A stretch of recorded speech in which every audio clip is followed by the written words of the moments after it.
Pak, bagaimana jika dalam surat aset dan pada sidang pemeriksaan setempat terdapat perbedaan luas tanah?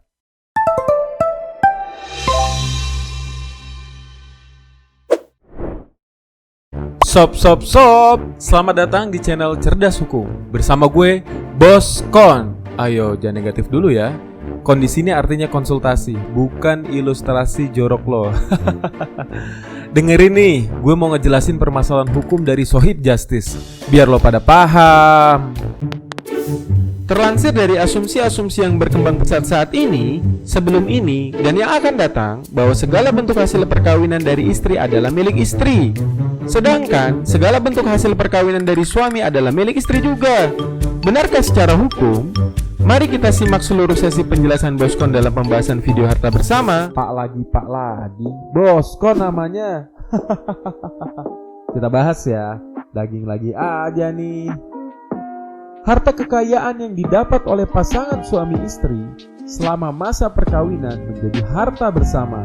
Sedangkan harta kekayaan yang dibawa sebelum perkawinan menjadi harta bawaan yang bukan menjadi bagian harta bersama. Terkecuali pasangan tersebut membuat penggabungan terkait harta kekayaannya yang dibubuhkan dalam sebuah perjanjian perkawinan, tentunya secara tertulis sob. Hal ini sebagaimana dijelaskan dalam pasal 35 pada Undang-Undang Nomor 1 Tahun 1974 tentang perkawinan yang berbunyi, ini ayat satunya ya sob, harta benda yang diperoleh selama perkawinan menjadi harta bersama. Ayat 2, harta bawaan dan masing-masing suami dan istri dan harta benda yang diperoleh masing-masing sebagai hadiah atau warisan adalah di bawah penguasaan masing-masing sepanjang para pihak tidak menentukan lain. Pembagian harta bersama harus dibagi rata antara kedua belah pihak, baik kekayaan dalam bentuk benda bergerak dan harta kekayaan dalam benda tidak bergerak. Pembagian tersebut harus menyelesaikan terlebih dahulu segala hutang yang menjadi tanggungan bersama. Pembagian tersebut dijelaskan dalam pasal 128 Kitab Undang-Undang Hukum Perdata yang berbunyi, setelah bubarnya harta bersama, kekayaan mereka dibagi antara suami dan istri atau antara para ahli warisnya sob, tanpa mempersoalkan pihak mana, asal mana barang-barang itu. Setiap pasangan dibebaskan memilih penyelesaian pembagian harta bersama dengan kesepakatan antara kedua belah pihak, asalkan sesuai dengan hukum yang berlaku. Hal ini sesuai dengan yang ditegaskan dalam pasal 37 Undang-Undang Nomor 1 Tahun 1974 tentang perkawinan yang berbunyi, bila perkawinan putus karena perceraian, harta bersama diatur menurut hukumnya masing-masing. Banyak pasangan yang memilih untuk menyelesaikan pembagian harta bersama di pengadilan.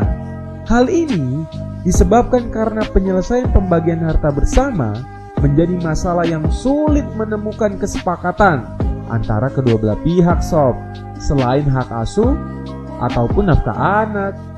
Untuk itu, perlu pihak ketiga dalam menyelesaikan pembagian harta kekayaannya.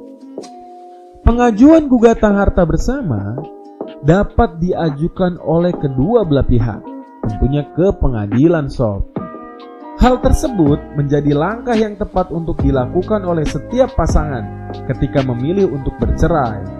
Saat proses pemeriksaan gugatan, hakim akan membaca dan mendengarkan seluruh posita dan petitum yang diajukan oleh penggugat dan juga jawaban serta rekonvensi atau gugat balik yang diajukan oleh tergugat sob. Selain itu, dalam jalannya persidangan, hakim akan mempertimbangkan dari alat bukti yang diserahkan oleh kedua belah pihak. Adapun alat bukti dalam perkara perdata diatur dalam pasal 164 Kitab Undang-Undang Hukum Perdata Jungto pasal 284 RBG yang berbunyi, alat bukti yang sah adalah surat, saksi, persangkaan, pengakuan, dan sumpah. Hakim akan melihat jalannya persidangan untuk mempertimbangkan pengambilan keputusannya, sob. Hal penting yang akan menjadi sorotan oleh hakim dalam proses persidangan ialah sejauh mana para pihak dapat membuktikan kekuatan alat buktinya, sob. Surat menjadi kekuatan utama dalam hierarki alat bukti. Namun, apabila dalam proses persidangan hakim dan atau salah satu pihak membutuhkan kejelasan terkait lokasi, ukuran, dan batas objek yang disengketakan, maka hakim dan atau salah satu pihak dapat meminta dilakukannya pemeriksaan setempat. Pemeriksaan setempat menurut M. Yahya Harahap selaku pakar hukum perdata di Indonesia dalam bukunya Hukum Acara Perdata tentang gugatan, persidangan, penyitaan, pembuktian, dan putusan pengadilan. Hal ini berfungsi untuk membuktikan kejelasan dan kepastian tentang lokasi, ukuran, dan batas-batas objek sengketaannya, sob.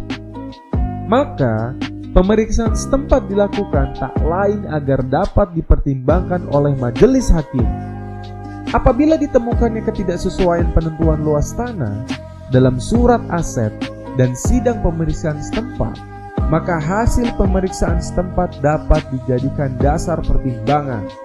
Hal ini sesuai dalam putusan Mahkamah Agung nomor 1497 K/SIP/1983 yang diputuskan pada tanggal 20 Desember 1984. Dalam putusan tersebut dinyatakan bahwa hakim atau pengadilan dapat menetapkan luas tanah terperkara berdasarkan hasil pemeriksaan setempat.